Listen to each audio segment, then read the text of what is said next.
Jak udělat květák, tak to pojď se mnou s tou kamerou. Takže chytnu si volný konce, vždycky si úplně ty řidičky připnu. Nejkratší cestou, aby mi šly ke kladce, to znamená tohle. No, takže mám připlé řidičky. Pokud to neudělám, tak se mi tam ta řidička zamotá a už je problém. Pro neskušeného člověka to může být skutečně problém, že i dojede k nám na firmu, aby jsme mu ten padák rozpletli. Jo?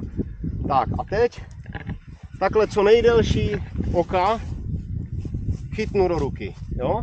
Zase co nejdelší oko chytnu do ruky.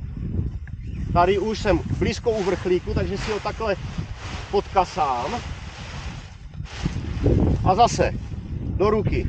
Jo? A teď je potřeba, protože když se podíváme, tak ty stabilizátory, ty uši, mají kratší šňůry než ten střed toho vrchlíku. Čili teď já dojedu sem, chytnu si to takhle na jeden palec na prostředníček, jo? Na jeden prst na prostředníček. A tady tohle tam zatlačím zpátky do toho vrchlíku. Čili to, co mi čouhá, ty uši, ty stabilizátory, zatlačím takhle zpátky. Jo?